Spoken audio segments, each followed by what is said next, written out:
Rocket was channeling the sauce throughout much of the movie. Oh, man, totally. Okay, so... Building things and destroying things. Linus only destroys things. Okay, leg. He built. Okay.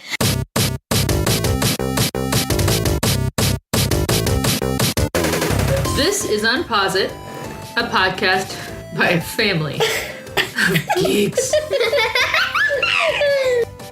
I'm Lady Disdain, and I'm 43 years old. I am the sauce underscore, and I am 11. Underscore the data bytes. 41. I'm Furious Girl, and I am 9. So, who's driving? Me, I am the sauce underscore. Word. My age... You don't have to do that. We do that at the beginning. It's still 97. Okay. No, I was 97. We're both 97. As opposed to what we actually say at the beginning of the podcast, which you've already heard, which you are actually 11. And Georgia is 2 years old. What? No. Wow. Yeah. We really are broadening this thing out. Fine, 2.5. Take it away, I'm bud. 67. What are we talking about today? We're talking about Guardians of the Galaxy. Finally, one of the greatest movies in the MCU, in my opinion. I'm not gonna lie, I totally agree with you. I mean, we watched it last night. I was like, man, I just really dig this movie. Dad do movie specs because we don't know how to do it. That's okay. He has his magic over there, which we've also dubbed. That's what we called his iPad. Yes. Right. Yeah, Mr. Wiggles over here. Yeah. Mr. Wigglesworth. This movie came out in August 1st of 2014. How many years ago was that from now, Willis? 3.5, really. Almost 4. Yeah, directed by James Gunn. Sean Gunn, his brothers in it, starring Chris Pratt, Dave Bautista, Zoe Saldana, Vin Diesel as Groot. He says, I am Groot, and then we are Groot. He recorded all the lines for all of the international releases for... Wow. Everything. So he recorded in Russian, Greek, French, Italian. The words we am Groot. Right. All of them. And exclusively in that order for his vocabularistics. We am Groot. And then Bradley Cooper. Right. That's why we're going to Rocket Raccoon. Because he steals the show. And it was a big deal that a animated raccoon starred in a movie and it wasn't out of place. The graphics were amazing. Yes. Did he not look like a real raccoon? This isn't a video game. Special effects. Well, he was a real raccoon with things in his back. That's what turned him into talking. Yeah, but I mean, he looked like a straight up raccoon. Okay, We'll get to that there, but we're going to get... Okay, but first, I'd like to talk about Rocket Raccoon. Raccoon. It's not just on his back. Those are the only visible metal things on his back. Yeah, that's what you can Metallic. see. But as Rocket said in the bar, I got taken apart over and over again and put back together. That's I right. hate you all. I'm going to shoot your face. I have no respect for laws. Ah! You're just mad because he's beating on the floor the way you beat on the table upstairs. Yeah. And I was told not to do that, so I'm telling you guys not to do Did it that. stop you? Yes. Anyway. See? You're on 2 tables. We are done with the specs so far. We're going to do some box office at the end. Yes. So, Doria, you had something to say. For superpowers, I wrote down everybody's name, and for Rocket Raccoon, gun. I think we should skip superpowers because there are so many of them, unless you want to add something. But they're not really superpowers. Like, no one really flies. You know. You don't have to fly. I disagree. Exactly. I wrote down it. Can we right cover there. it? Can I ask Mr. Driver, can we cover superpowers briefly? Please. Briefly, yes. Okay. Georgia, do you want to go first? It's up to Sauce. I only have one more, which is Groot. I am Groot. I am Sauce. So Groot, I felt like he did have some superpowers. I mean, look, he got shot like tons of guns and they didn't really hurt him. He got his arms cut off, right? He can Groot. regrow. Groot's power. I am Groot. So basically, he can't die slowly. Well, he's a space ant. He can't. Oh, he can't die unless something just kills him so fast he can't do anything about it. Well, he didn't Right, die. spoilers at the end. He did die. He did die, and that was baby Groot growing from That's a his new head. Groot. Yeah. Yes, So if you were on Twitter's this past month or whatever it was, there was a big flap about this and talking about, oh, this is this, and that. And James Gunn, the director, got on. Yeah, and it's kind of amazing. Groot is dead. Okay, Mom. I'd like to say the family did talk about this, but mostly his iPad, and it was on very full volume. We were all in the room, but Georgia left some time over there, and you were there. This is the problem with you. You're always on your phone. Every Okay, time. I'll own that. Ooh, that's a You burn. work too much. I do work too much. Yeah. Mostly- That's working too much is different than always being on your phone. However, Well, she is always on her phone, though. it is confirmed that it is more akin to saying that baby Groot, now adolescent Groot, Amy, is Groot's son. Oh, okay. Groot. Son of Groot.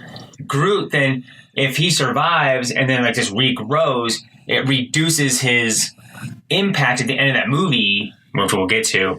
Groot sacrifices himself for the entire group. What We're if we, gonna say spoilers for new releases, which what we if did for we, Black what if Panther. we Yeah. do spoilers on Empire Strikes Back? Is that a spoiler? Yeah, no. We're going to Hey, say everybody. spoilers because we say spoilers. Darth Vader is Luke's father. Done. Darth Vader Can died. I bring up a superpower? I think you finished all yours, right? Well, I had more, but I only wanted to do Groot and Okay. I'll do Peter. Peter has a superpower which he doesn't even know why yet, and we really don't find out fully in this movie, but he's able to hold an infinity stone Without and not dying. die. And like even it looks like he probably would have died, except If he held on By for like himself. another 20 minutes. right, like or even another 20 minute. seconds, who knows? Yeah, but he had help. But so he's got a superpower going on that we don't really know about until the sequel to this movie. But so yeah, I thought that was. And then Gamora, she's got kind of some superpowers because she's not fully. I mean, she's humanoid, but she is almost probably over half machine by this point, thanks to Thanos. Well, who knows how much machine she has enhancements because they say that Rocket says that due to her enhancements she'll Her survive in body space mods, for a yeah. little bit. But are those genetic enhancements or are they machine enhancements? Because Or are they just like natural enhancement for her species or something? something, yeah, we don't even really know. I do think there's some superpowers in play, as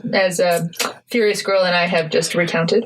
But I would also like to say that it's not really a superhero movie. This is in True. the MCU, but this isn't this isn't really an MCU movie. Had this movie failed, like just completely tanked, did not make the kind of money that it made, did not receive the critical warm embrace of the critics, and just made a ton of money, they could have just said that's completely different and not really continue with this one, and then all the Avengers stuff would have happened on Earth.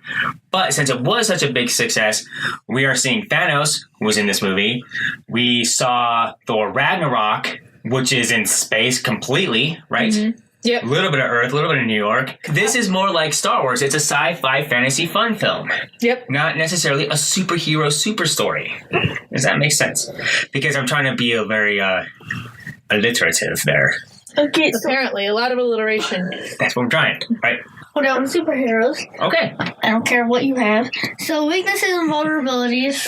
Like We're talking about weaknesses, yes. Okay, weaknesses and vulnerabilities. I choose me. I didn't write anything, so I choose the Dad abides.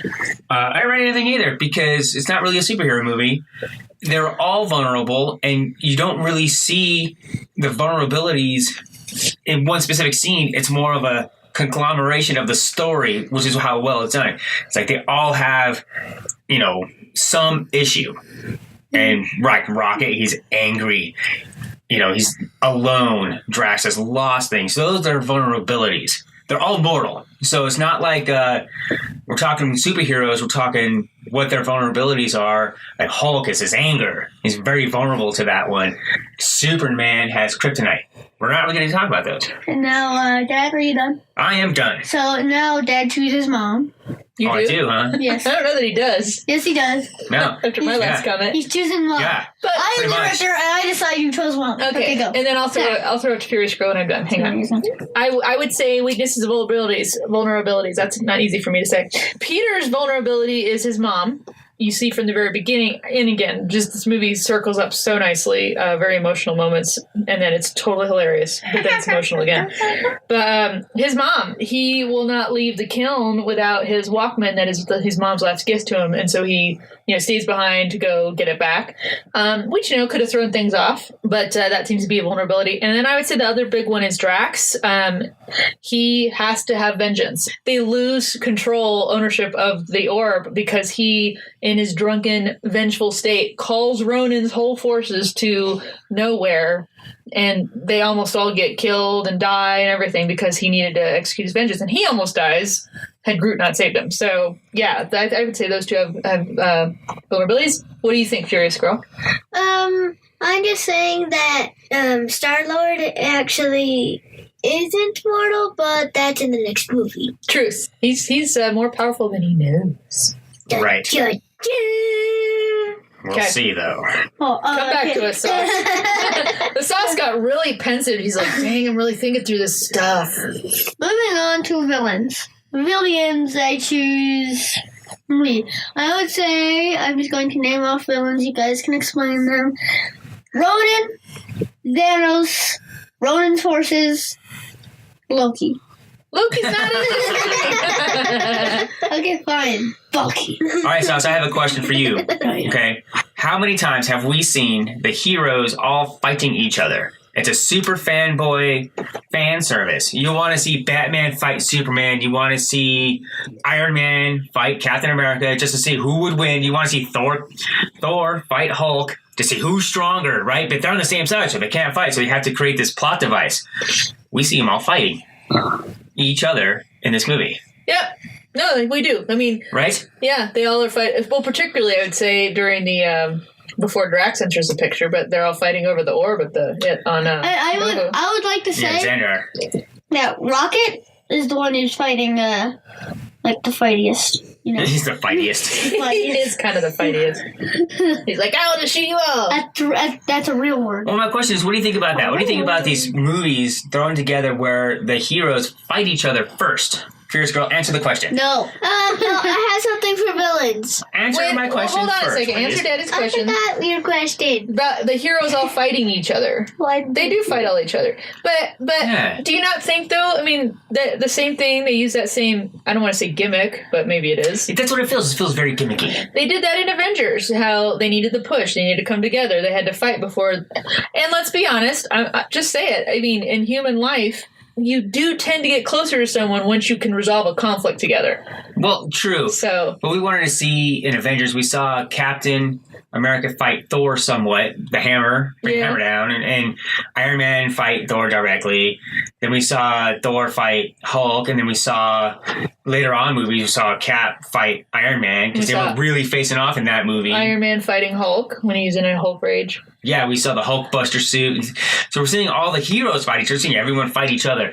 And I think it does get a little gimmicky. And in this one, it felt a little old. It was funny. It was a fun scene at the very beginning. Yeah. It just felt like it was just kind of stuffed in there. Can I ask, what does this have to do with villains? Because the heroes were fighting each other instead of the villains. So basically, it has nothing to do with the villains. All right, Furious Okay, Girl, Georgia, you can finally go. So, for villains, the Nova Corps is evil for a little while. Well, they're for our heroes, yeah. They think they're good. Yeah. And so is Gamora. Mm-hmm. And Gamora's sister Nebula. is fully evil. And the Ravengers are a little bit. Yeah, the Ravagers. Oh, that's a good point, because the Ravagers, you get the sense they're evil, and I don't know that they ever. They basically just all kind of team up at different points. They're space pirates. Yeah, really. They are. So we're done with villains. Did any of you have anything else? We already talked about. No, you did name off the primary ones. Korath, I think, is the name of the villain. That is the metal head dude. Played by John Hunsu? Yeah, yeah. Who's back in Amistad. I mean, who's a Sakaran, who I found out that's the planet where Thor Ragnarok takes place. Sakaar. Okay. So he's from that planet. I'm going to move on to Stanley Cameo. I rated it a 0. It was horrible. What? 0, eh? Who's next? Go to Furious Girl on this one, because her reaction was, if it was video, you could have flown a jet into that mouth. That was so gapingly in surprise. Okay. 8.3, just because of what Rocket said during it. And fight! Say why it was 0. Yeah. Okay, it was 0 because it was horrible. That's all you need But to know. why?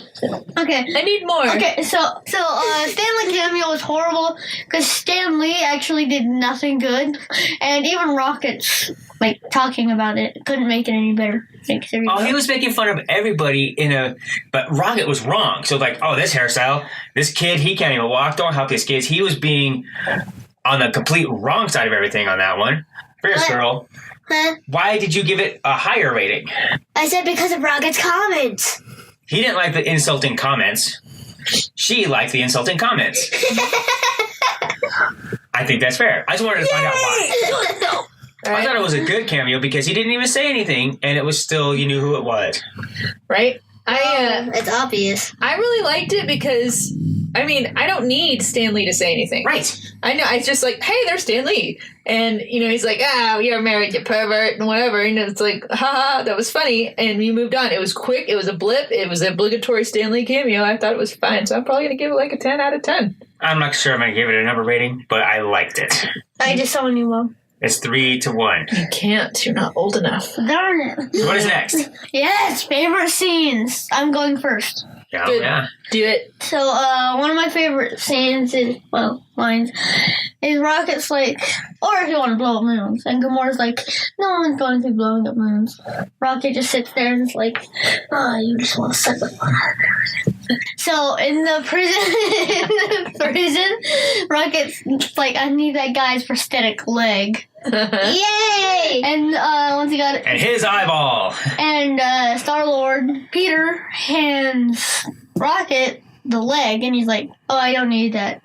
Oh, I don't need that leg. I was only joking. Peter's He's like, like, oh, was it what? funny? 1,000? No, it was 30,000 units. 30,000 units. 30,000 units. And then Rocket's like, it was funny. What did he look like hobbling around? It's like, and at the collector, when they're at the collector, Peter shows the collector the orb. Oh, then boom, drops it. Which actually picks it back up real quick, and then holds it up again.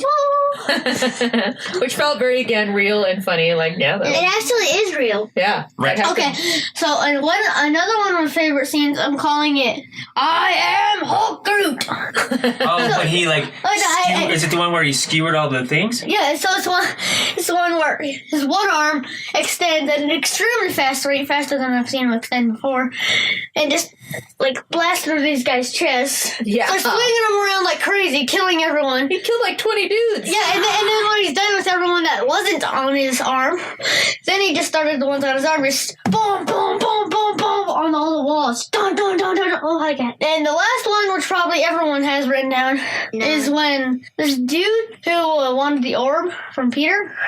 Oh, the broker guy. Yeah, the broker, Yondu. Yeah. Let him do it. Yeah, I didn't write it down. Well, the broker. Wow.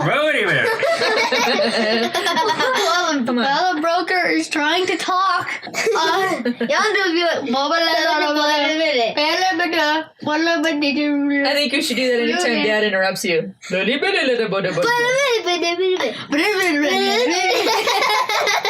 See? We obviously, that is a favorite because we're all still laughing about it. It's a great scene. Many of the most memorable parts of this movie were ad-libbed by the actors on set, not directed by the director or written by the writer. So it was a very collaborative feel. The orb that the Sauce was talking about was an actual accident that happened. Rocket Raccoon, well, here are a bunch of jackasses standing in a circle, completely ad-libbed.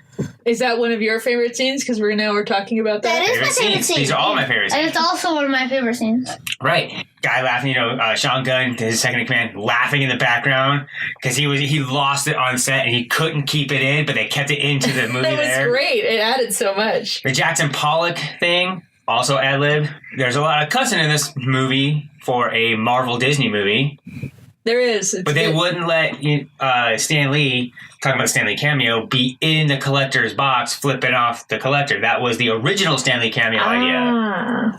So Disney says yes to some things, no to other things. Weird I prefer the way they did it, though, where he's not in there because what we see in Guardians of the Galaxy Volume 2. Right. Eeny, meeny, miny, mom. Okay. I really liked in the Collector's realm in, what's his name, Taval? I liked how he gives the origin of the Infinity Stones. That was the first, I feel like, full explanation we got of what they were. There were 6 singularities. Right. They give tremendous power. At one point, a group was able to harness the power, but only for a bit, which, then that translates to later what we see once Ronan Bit of hits the foreshadowing, surface. right? Yeah, but I really like that. I love that kind of exposition where I feel like that's a first full exposition we've gotten of the Infinity Stones. And I would like to point out Yep. I think the Power Stone, the purple one that was in the orb, is the most commonly known about it. Because if you see all the videos in the Right. screen things, little bubble, They're showing them that one being used. they're showing that one being used every. No. I'd actually like to. I might go back and whether it's on YouTube or on our Blu-ray of this, but go back and see, because again we're still looking for the Soul Stone. This kind of favorite scenes, lines, and characters. I am going to say the music of this movie is its own character, and the reason I say that is because there's music figures so much into this, and it's not just about Peter. It's his tie into his mom. That's the piece of her he still has. But it just sets the tone on so many great things. And plus, for people who have grown up with all these songs, it was a great way that they just immediately tie you into the movie. You're like, oh yeah. The first song when he is on Morag. Thank you. Good job, Will. Good job. You are driving this thing. So when he's on Morag, you see him go up and he's like, okay, what's he doing? He's exploring. He's a little Indiana Jones feel, whatever. He gets in. It's all quiet. He hits play, and then he just starts dancing through that cavern. And the whole tone of the movie, you're like, oh my gosh, I'm about to have a blast here. That's so great. That moment where he's like, hey, and it's got Guardians of the Galaxy, and he's dancing with one leg out. You're like, oh my gosh, that's great. So I think they do such a good job that just sets such a tone for me. I love the line where Gamora calls out, I will not be a victim of your pelvic sorcery. And she's yelling it because she has earphones on for the first time in her That was existence. great. I love where Peter basically saves Gamora with his headpiece. They get it sucked into the Ravagers ship, and it's all this tender moment. He's like, I just felt something, and she's thinking, she's looking at him like, oh really? And he's like, I was so incredibly heroic, and her face is just like, oh my god. He's still trying to hit on her. Her expressions are priceless. She's like, get over yourself. And then, of course, the last part, which I don't know if I'm bleeding onto when it Fury School stuff, where they're all holding the stone together. And No. I love that part. They do that so well, the build up where Peter's holding it, about to fall apart. Gamora joins, still about to break. Drax joins in, about to break. And then finally you get Rocket, who's holding the group piece, but they all are now holding the stone together. And then the way the music shifts, and they're like, dang, they're all holding it together. And he's like, how are you mortal? How? And he's like, you said it yourself, we're the Guardians of the Galaxy.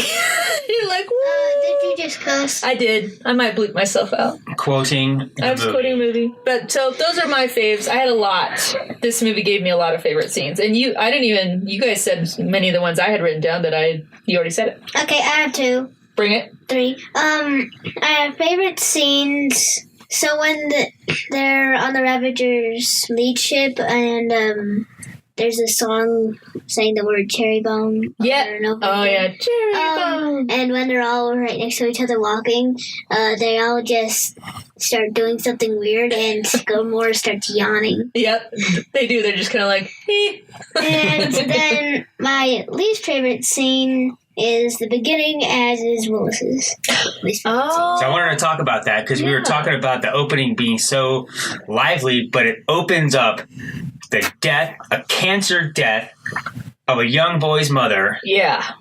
and then he's abducted from his planet. Yeah. By aliens. You don't know. Yeah, you're abducted. Anyway, it's a juxtaposition is what that's called, kids. Technical term. So the director used that to start off harsh, to give, Peter Quill, obviously his character, some force, but then change the movie. So you're just like, what is this? And then he's dancing and using space rats as microphones. And you might know me as Star-Lord. Who? Running gags throughout the whole movie. It's a funny movie. That's what makes it work, is you have this super stark moment. I mean, stark. And then it goes into super light moments. The kids do not like to watch the opening, though. Like, at Do you want to talk about why? Why don't you like watching it? Well, why Because you of think? this. Too emotional? Yes. I have more things. Okay. We find out that at the end of the movie, Star-Lord is actually from his childhood. His mom's letter? Yeah. Yeah. So it's from his childhood. Yeah. Yeah. Can I spin on that a little bit? I think that because you bring up a great point. I remember Dad and I went to see this. We went to see this at the Alamo because I remember we had all the little previews of raccoons, which I didn't get until we saw the movie. I'm like, oh, I was bawling. Because of that whole first scene, and I think you two might relate with that a bit because I you see as a mom particularly, but you see that scene, you're just like you're heartbroken because you're like, oh my gosh, the poor kid just lost his mom. She's trying to reach out to him and he can't. He feels like he can't. So that was really hard. That was hard to watch. And just what the Dad Abides said. Then you just do the switch where now you're like having fun and it's all hilarious. But the movie really does. I mean, it grabbed me, and I think it does you. It grabs your emotions like right away. Like you're like, oh. Had the same sensation, by the way, when I first saw the reboot of the Star Trek, and James Tiberius Kirk is born at the beginning, and his dad isn't there, and his dad dies. I was bawling. I'm like, I am crying at a Star Trek movie. And you're like, why is Thor captaining a ship? Speaking of, So, but Georgia brings up a really good point. I feel like they do such a good circular motion with this movie where you start out really feeling Peter sad about his mom, and then he doesn't open that gift until the end of this movie.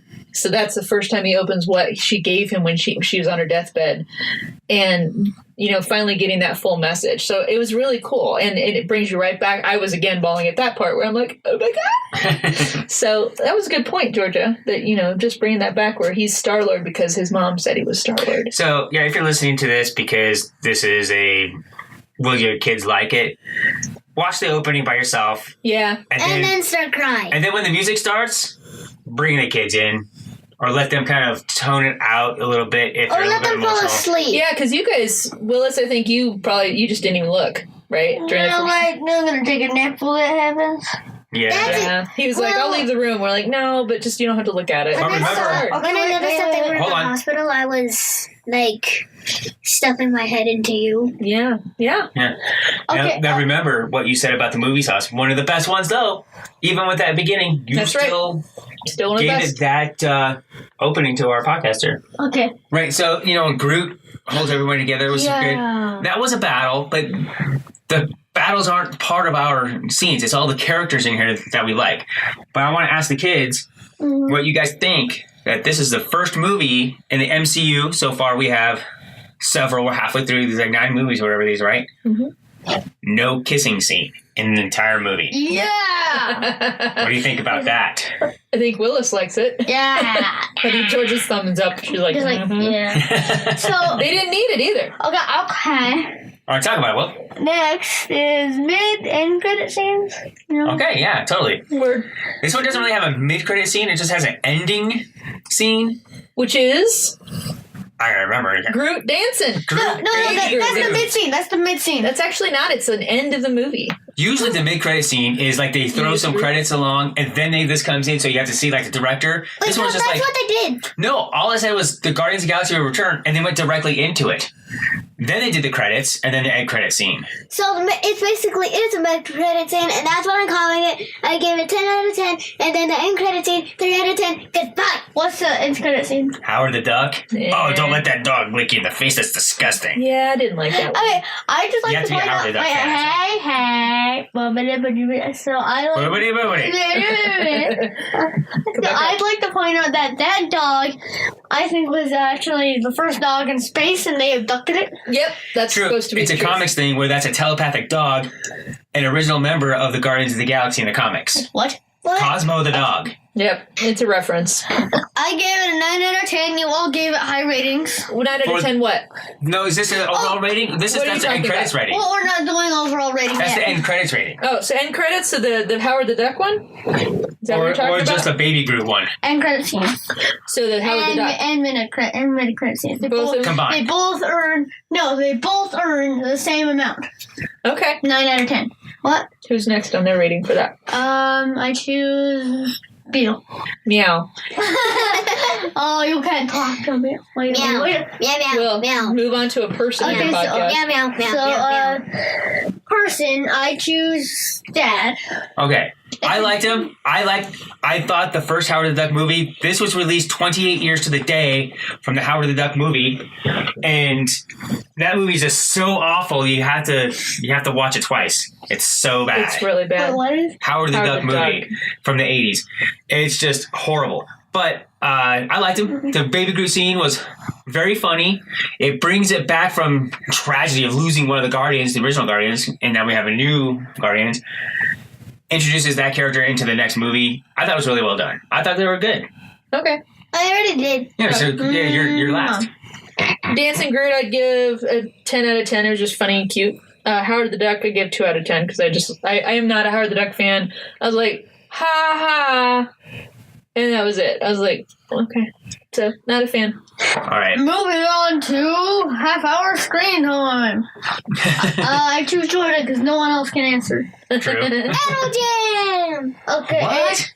Animal Jam? Yeah. Yeah. Okay. What is this? She plays it and she knows all about it, but she denies it. She's not denying it. She denies I don't know what it's meant for. I just play it. Maybe we should go check it out. Denies Right. I don't know what it's meant for. Okay. I That's just my play friends. it. That's what it's That sounds for. extremely dubious. We're going to go check that out. Okay. So Dubious food. My half-hour screen time will be checking out Animal Jam. okay. So my half-hour screen time, which will probably be more than half hour if I get my will. And if I grab my grades up, that I know. Would I be Legends of Zelda? Breath of the Wild. Yep, Still, Like you I'm could finally pump in the 200 last hours one. into that game. that's true. You totally can. All right. 200 hours. Okay, now moving on to overall rating, and I'll leave the adults to do box office after that. Okay. And then we run away. Yeah, so overall rating, so I rate it 9.7 out of 10 little ugly rat things. Oh, From- like that were in the from like. War- Little Space ugly rats. rat things. Yeah. Little ugly ugly space rat rat things. Those But little little creatures that ugly Star-Lord was using as a microphone at the very beginning and stuff. Little ugly rat. Which Willis was just using in his hand, like, little ugly rat things. Little ugly 9 out of 10. Who's next? Dead. I give it 8 out of 10. Little space rats. Little ugly space rats.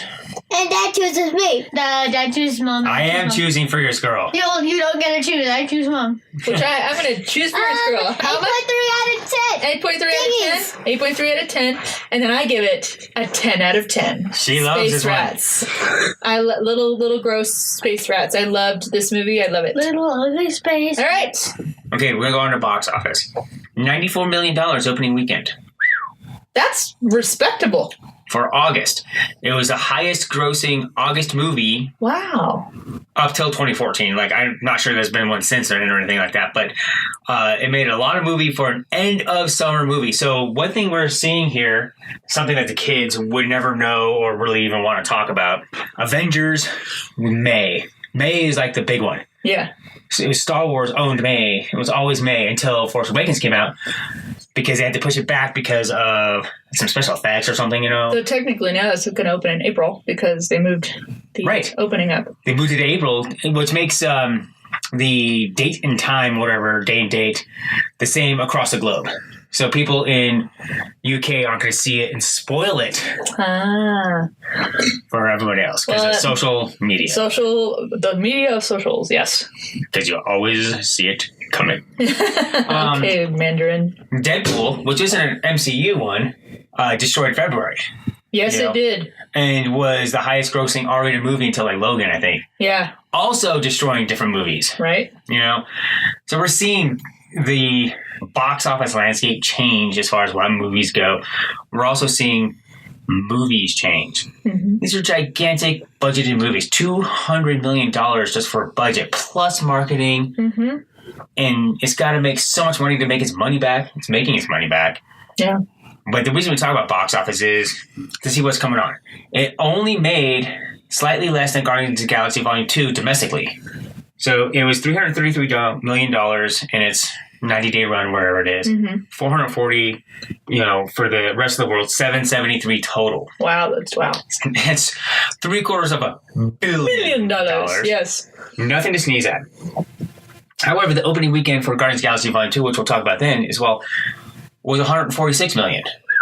Right? Wow. I remember talking about living through the era of the Tim Burton Batman. Amazing, right? Oh, this made $100 million. Yeah. In its entire run, you're just like, this is an amazing, gigantic hit. Here we are, I know. And Black Panther just made $200 million. I know. The fifth movie to make over $200 million. We're probably going to see, to be going forward, Black Panther is the new Iron Man. So it was Robert Downey Jr. He was kind of the one that stuck it because he was the started, and it was Chris Evans, Captain America, those two together kind of running the MCU, if you will. Yeah. Driving forces, their characters, and let alone not even just the actors, but just those characters. It's probably going to be Black Panther going forward a bit. Yeah, I agree with that. As long as that the next movie, or the next iteration of Black Panther isn't trite, I think. Right. Because he's definitely in Infinity War. We've seen the trailers. Get this man a shield. Well, yeah, I mean, it could replace Tony in all aspects of saying, hey, he's got, not only has the power, he's got the tech, he's got the finances. Right. Yeah. Right. So the Avengers could be stationed in Wakanda. Wakanda's responsible for breaking up the Avengers somewhat. Right. They were leading that initiative in, we're going to talk about that when we get to Civil War. The Accord. Right. The Sokovia Accords. The king of Wakanda, T'Chaka, was spearheading that whole movement. Right. But we'll get to there. And for those of you who've you've already listened to it or are going to maybe listen to these in order, we did talk about that a bit, about the difference between T'Challa and his dad. Right. Yeah. Next movie is it Ant-Man? It's Ant-Man. Yay! Which is still fun. Not one of my faves, but it's a fun movie, and it's Paul Rudd. I'm not going to not like Paul Rudd. We're going to put the spoiler alert ding here. It's going to get a higher rating than this one. I gave this one an 8 out of 10. My rating for Ant-Man will be much higher. There's only 2 points. I can't wait for the Ant-Man and the Wasp. That's all I'm saying. Right. Ant-Man and the Wasp coming. But I preferred Ant-Man over Guardians of the Galaxy. Obviously, an 8 out of 10 is a loved Guardians of the Galaxy. Yeah. But really loved Ant-Man. I like it a lot better. Because Baskin Robbins. Let's find out, bro. Michael Pena. We're getting into this. We're going to watch Ant-Man. Is amazingly cool, but having a raccoon do well, and the special effects and the computer technology. So this is all being led by what the sauce likes to say, science.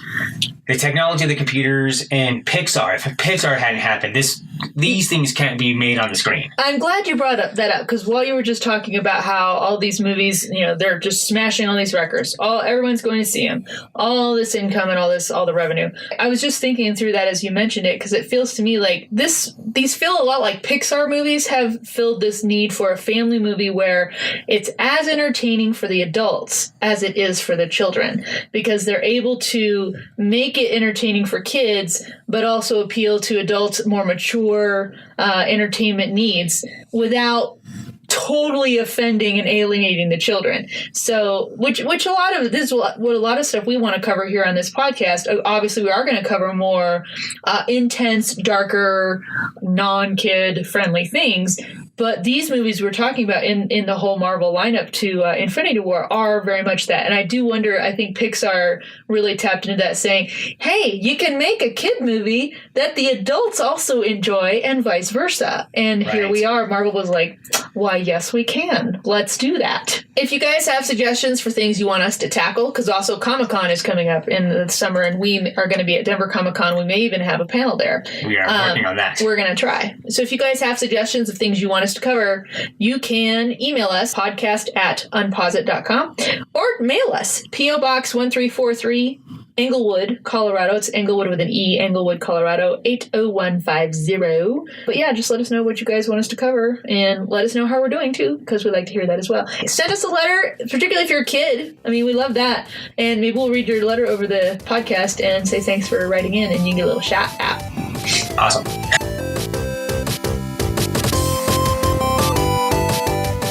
Follow Unpause It on Facebook, Twitter, and YouTube, or visit us online at unpauseit.com.